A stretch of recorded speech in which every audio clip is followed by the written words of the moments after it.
보면 변한다고 하는 것, 달라진다고 하는 것, 이게 한순간이고 순식간이다 하는 것을 느끼게 됩니다.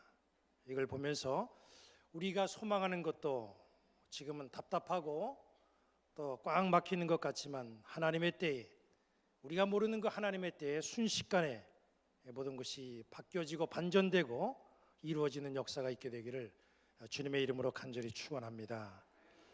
하나님은 시내산에서 모세를 통해서 이스라엘에게 법을 주셨습니다.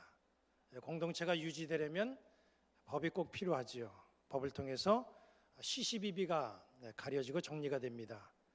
나라마다 법이 만들어지는 과정은 다 다릅니다. 이스라엘의 법을 보면 이스라엘의 법이 어떻게 만들어졌을까? 누가 법을 만들었고 어떤 사람들이 모여서 이 법을 제정했을까? 우리가 그런 생각을 가져볼 수도 있어요. 이스라엘은 법이 어떻게 만들어졌습니까? 이스라엘에 있어서 법은 하나님이 주셨다고 하는 것이 가장 큰 특징입니다. 다른 나라에서는 법이 있긴 하지만 사실 수단과 방법이 있다고 한다면 필요에 따라서는 그 만들어 놓은 그 법을 좀 위반도 하고 그리고 모른 척하고 떳떳한 척하는 그런 경우, 위장하는 그런 경우도 있습니다. 들키지만 않는다면 법을 피해서 이득을 얻으려고 하는 그런 경우도 있죠. 그런데 이스라엘은 그 어떤 명분으로든 법을 피하거나 속이거나 그 법을 잘못 저질러 놓고 합리화시킬 수가 없어요. 왜냐하면 법은 사람이 만든 게 아니라 하나님이 주신 말씀이기 때문에 그렇습니다. 하나님의 말씀이 곧 이스라엘에게는 지켜야 될 법이기 때문에 그들은 주어진 그 법을 갖다가 아주 생명처럼 그렇게 여기고 살아갑니다. 그냥 적당히 지키거나 위반해서 되는 그런 경우가 아니라는 거예요. 오늘은 하나님이 이스라엘에게 주신 수많은 법 가운데 폭행에 관한 법에 대해서 한번 살펴봅니다. 하나님은 폭행에 대한 법을 이스라엘에게 어떻게 말씀하셨는가? 여기 본문 출애굽기 21장 23절부터 25절을 보면 이렇게 말씀했죠. 생명은 생명으로, 눈은 눈으로, 이는 이로, 손은 손으로, 발은 발로, 된 것은 된 것으로, 상하게 한 것은 상함으로, 때린 것은 때림으로 갚을지니라 그랬습니다.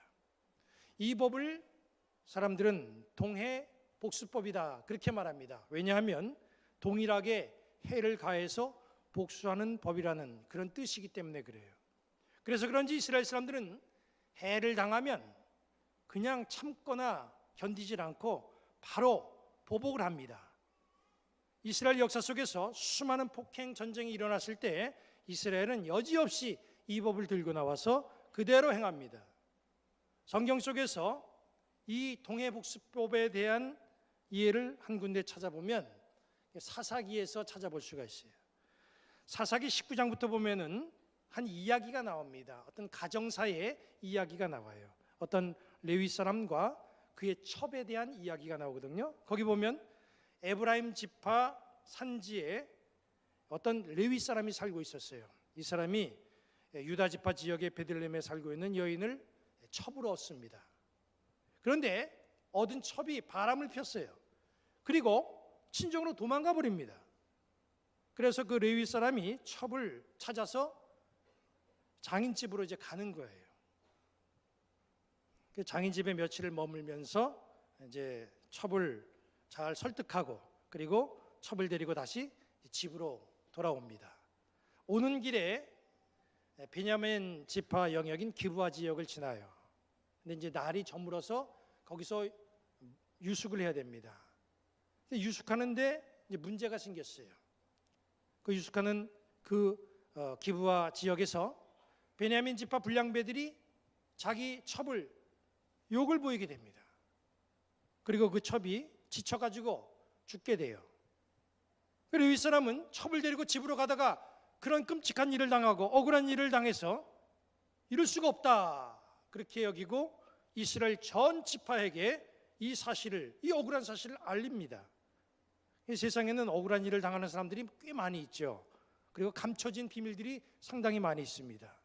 그런데 억울한 일을 당한 그런 경우에 사실 그것이 잘 해결되면 좋은데 해결이 안 되는 경우가 상당히 많이 있습니다. 왜냐하면 이 세상이 힘의 논리에 의해서 움직이기 때문에 상당히 많은 사람들이 억울함을 간직한 채 그냥 참을 수밖에 없는 그런 모습들이 많이 있어요. 약한 사람들이 억울한 일을 당하면 대부분의 경우 그냥 슬쩍 넘어가고 무마되는 그런 경우가 참 많이 있잖아요. 그런데 이 동해복수법을 지키는 이스라엘 사람들은 생각이 다르고 사정이 다릅니다. 레위 사람이 자기 첩이 아주 비참하게 돌아오는 길에 죽음을 당했을 때에 이걸 참지 아니하고 각 이스라엘 지파에게 이 사실을 알리거든요. 레위 사람의 첩이 베냐민 지파 영역에서 욕을 보이고 죽었다, 이런 소식을 다른 지파들이 이제 다 알게 됐어요. 베냐민 지파의 몰상식한 행동을 듣고 이제 각 지파들이 이거 베냐민 지파 못된 지파다, 우리의 공동체지만 이거는 그냥 놔두면 안 된다, 이건 베냐민 지파가 책임져야 될 일이다, 그렇게 여기고 이제 베냐민 지파를 상대로 보복에 들어갑니다. 그래서 11대 1, 12지파 가운데 베냐민 지파를 제외한 11지파가 베냐민을 상대로 해가지고 싸움을 벌이는 거예요. 그 싸움의 내용이 사사기 20장 48절 한 절에 이렇게 딱 요약해서 볼 수가 있습니다. 이스라엘 사람이 베냐민 자손에게로 돌아와서 온 성읍과 가축과 만나는 자를 다 칼날로 치고 닥치는 성읍은 모두 다 불살랐더라. 그러니까 베냐민 지파가 11지파를 상대할 수는 없지요. 베냐민 지파는 11지파의 공격을 받고 속수무책으로 그냥 다 무너지고 초토화됩니다. 그래서 지금 베냐민 지파가 다 사라질 지경에 놓였어요. 그만큼 철저하게 복수를 한 거예요. 이게 바로 이스라엘의 정신이라는 거예요. 오늘날 이스라엘도 거의 비슷합니다. 공격을 당해가지고 건물이 파괴되거나 자기 국민이 해를 입게 되면 반드시 이스라엘 사람들은 그냥 놔두지 않고 참지 않고 복수하게 돼 있어요. 사진을 보시면요, 화면을 보시면 1972년 9월에 독일 메넨에서 올림픽이 열렸어요. 그때 일명 검은 9월단이라고 하는 팔레스타인 테러 단체가 이스라엘 올림픽 숙소에 침입해가지고 선수와 임원 11명 전원을 살해를 했습니다. 이에 아주 이 이스라엘 백성들이 너무나 격분하고 분노했죠. 그래서 이게 보복해야 되겠다. 공군을 동원해가지고 팔레스타인 게릴라 지역을 폭격하고 수백 명의 팔레스타인들이 거기서 죽게 됩니다. 그리고 이스라엘은 여기서 멈추지 않고 암살단을 조직을 해가지고 검은 9월단 멤버들을 다 찾아내가지고 일일이 다 암살을 합니다. 바로 이게 이스라엘식이에요. 눈에는 눈, 이에는 이, 이렇게 나가는 겁니다. 그런데 이 동해복수법, 이 법에는 한 가지 문제가 있습니다.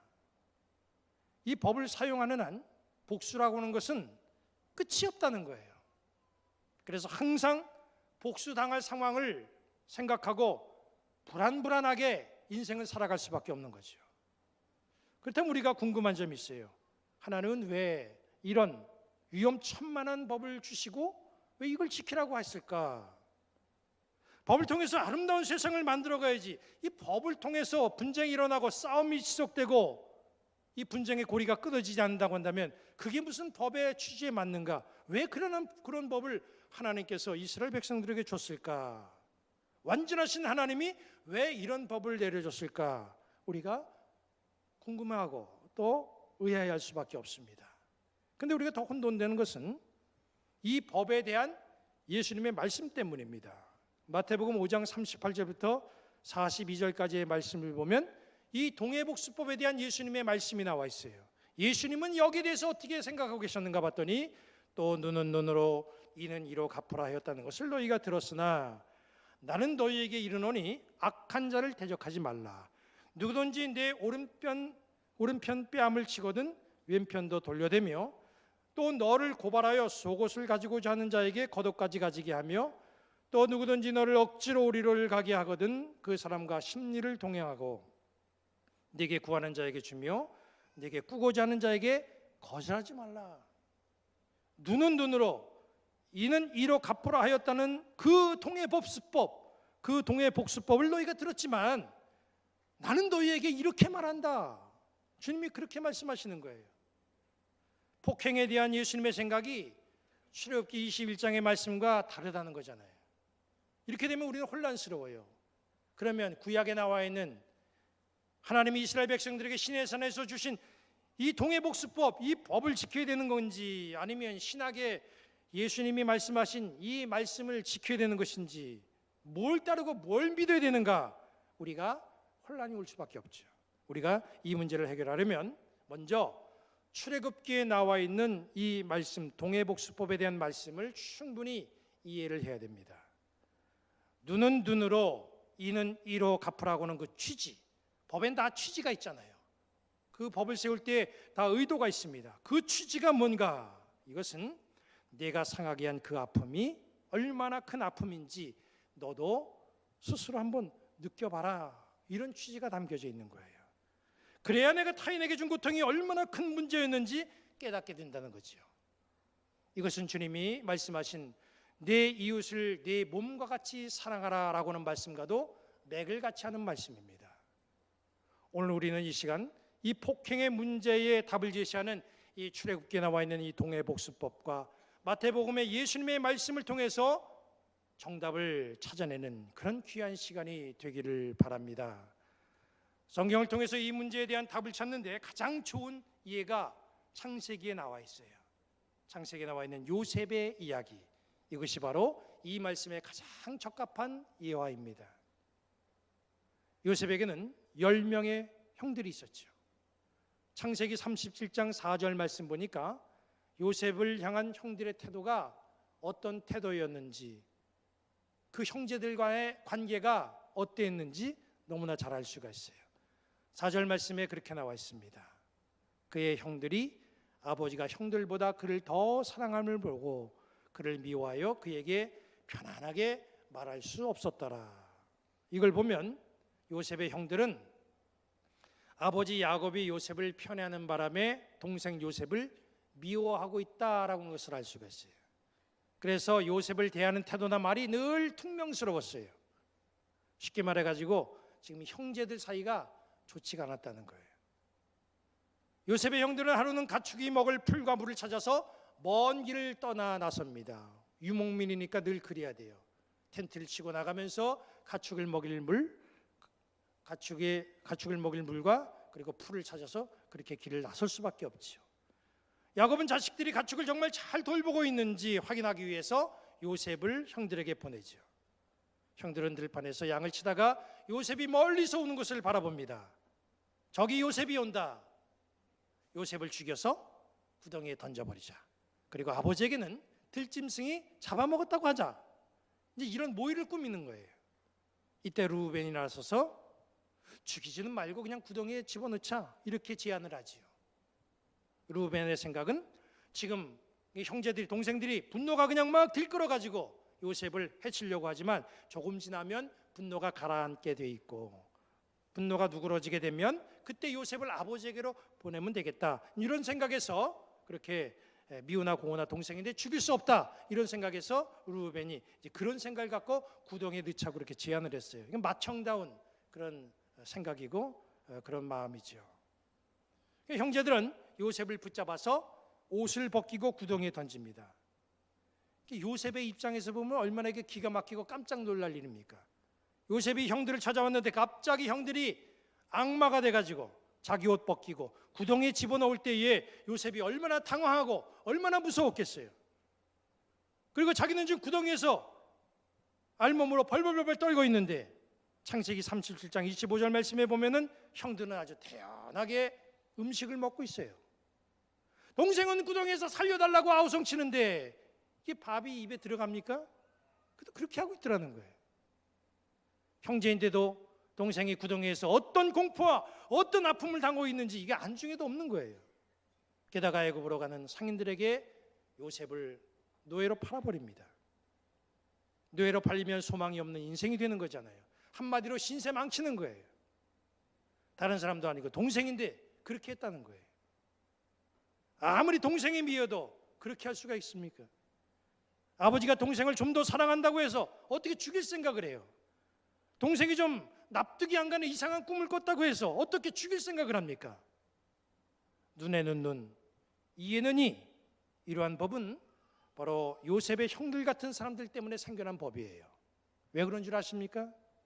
남의 아픔은 아랑곳없고 자기만 생각하는 그런 이기적인 사람들, 이 사람들에게 그 아픔을 경험해보라, 이런 취지에서 이 동해복수법이 생겨난 겁니다. 동해복수법은 복수를 위한 법이 아니에요. 타인의 아픔을 이해하라고 생겨난 법입니다. 만약에 훗날 요셉이 복수하는 마음을 가지고 이 동해복수법을 사용했다고 한다면 아마 야곱의 집안은 축복의 통로가 아니라 끔찍한 집안이 됐을 거예요. 요셉이 자기가 받은 그 아픔대로 그대로 돌려줬다고 한다면 야곱의 집안은 이 보복의 악순환이 끊어지질 않았을 겁니다. 그런데 요셉은 동해복수법을 악용하지 않았어요. 요셉은 하나님이 말씀하신 동해복수법의 의도를 잘 활용하고 잘 적용을 했습니다. 한번 보시기 바랍니다. 애굽에 노예로 팔려간 이 요셉이 이제 애굽에서 총리가 되잖아요. 그리고 요셉의 형들은 곡식을 사러 와서 요셉 앞에 무릎을 꿇습니다. 이 상황에서 요셉은 형들을 알아보았는데 형들은 요셉을 알아보질 못했어요. 형들이 요셉을 노예로 팔았을 때는 아주 갓난아기 시절에 파는 게 아니에요. 다 성장한 청년의 나이가 됐을 때에 요셉을 노예로 팔았습니다. 그러니까 노예로 팔려가서 보디발 집안에 가가지고 가정 총무까지 일을 할 수 있었잖아요. 요셉의 얼굴은 노예로 팔려갈 그때와 크게 달라지질 않았습니다. 그래서 요셉은 형들을 알아볼 수가 있었죠. 요셉은 형들을 충분히 알아볼 수 있었는데, 그런데 어째서 요셉의 형들은 요셉의 얼굴을 알아보지 못하는 걸까요? 아무리 화려한 몸으로 화려한 착식을 했다고 할지라도 얼굴을 보면 아는데 왜 형들은 요셉의 얼굴을 못 알아보는 겁니까? 이게 바로 가해자와 피해자의 차이라는 거예요. 가해자는 뭐든지 쉽게 잊어버립니다. 가해자는 자기가 살아오면서 무슨 짓을 했는지도 몰라요. 자기로 인해서 물질적으로 혹은 정신적으로 고통을 당하고 있는 사람들을 전혀 인식하지 못하고 살아갑니다. 내가 누구에게 무슨 상처를 줬다는 말인가? 뭘 그 정도를 가지고 상처라고 말하는가? 너무 쉽게, 너무 가볍게 생각합니다. 그러니 요셉의 형들이 요셉을 노예로 팔았을 때 죄책감이 있겠어요?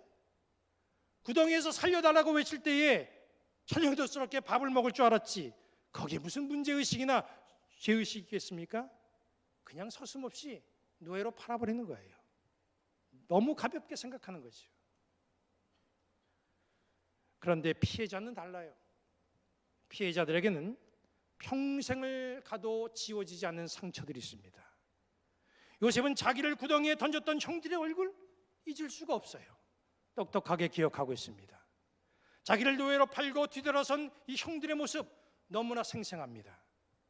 시간이 흘러 요셉은 복수할 아주 좋은 기회를 맞이했어요.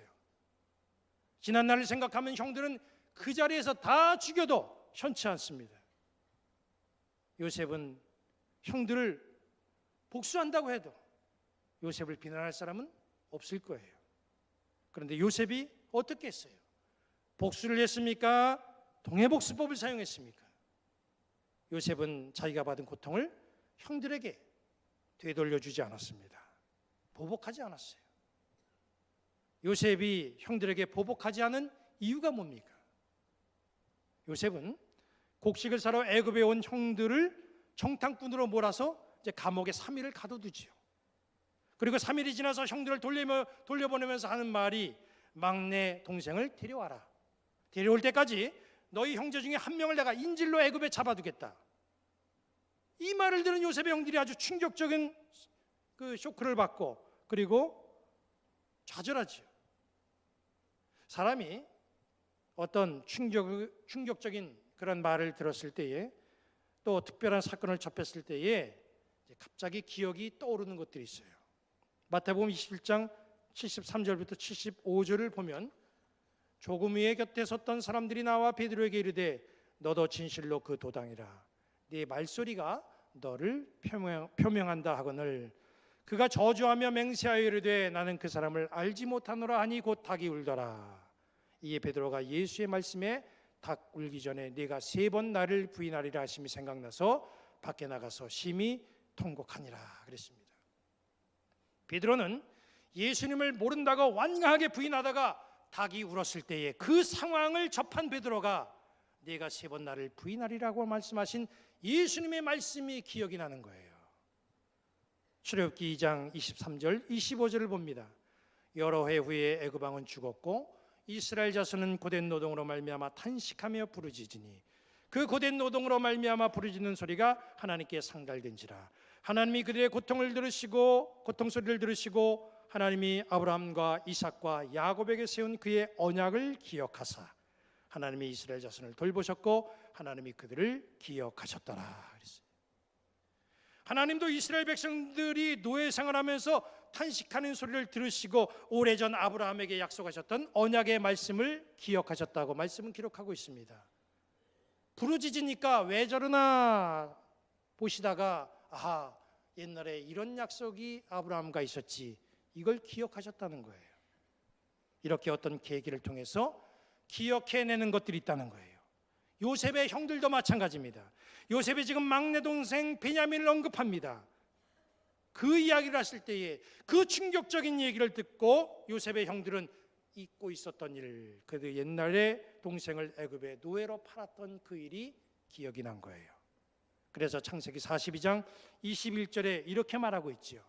그들이 서로 말하되 우리가 아우의 일로 말미암아 범죄하였도다.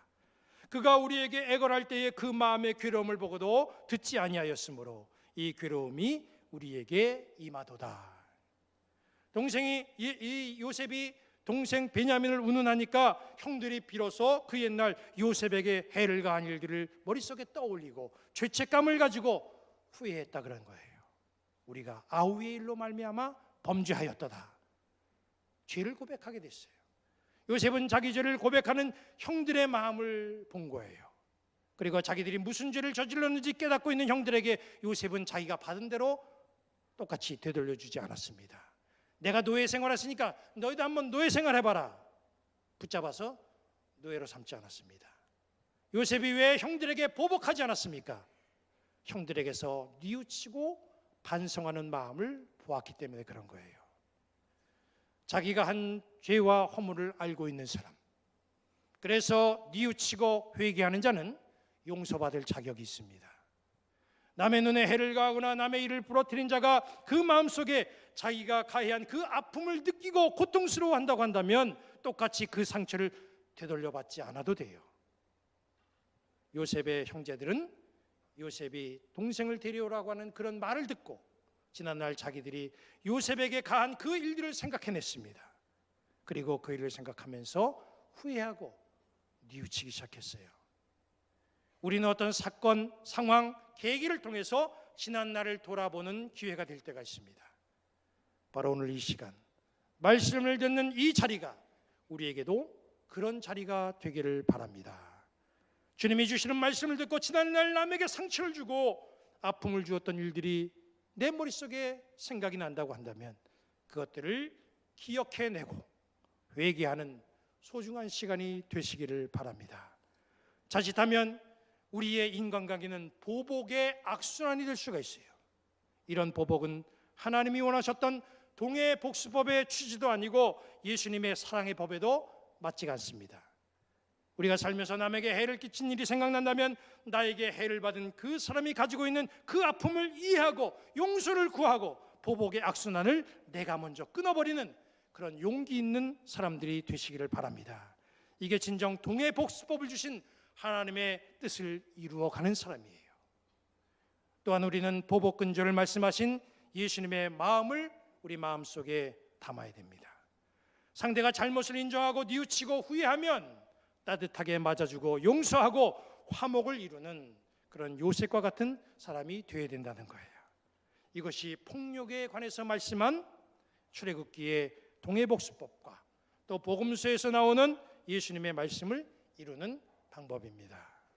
이 한 주간 살면서 눈에는 눈, 이에는 이로 갚아야 될 일들이 우리 삶 속에 발생된다고 해도 주신 이 말씀을 꼭 붙들고 보복이 아닌 화목을 이루어가는 우리 주님의 사람들이 되시기를 우리 주님의 이름으로 간절히 축원합니다.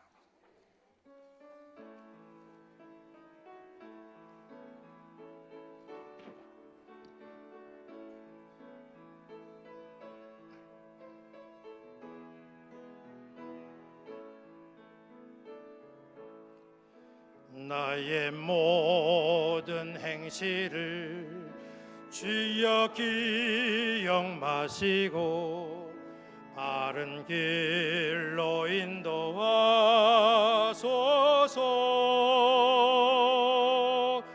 기쁠 때나 슬플 때 나와 동행하시며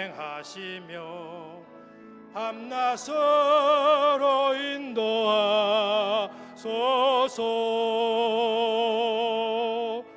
내 모든 형편을 다 기억하시고 늘 나와 동행하옵소서. 나의 생명 주 앞에 남김없이 드리니 주여 나를 지켜주소서.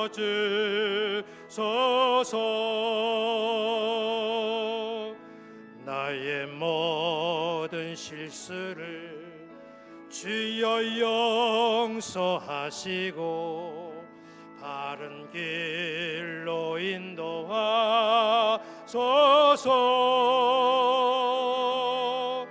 주의 크신 사랑과 하늘나라 영광을 나도 전파하게 하소서. 내 모든 형편을 다 기억하시고 늘 나와 동행하옵소서. 나의 생명 주 앞에 남김없이 드리니 주여 나를 지켜주소서. 이 땅 위의 모든 것 마지막 날 될 때에 주여 나를 받아주소서.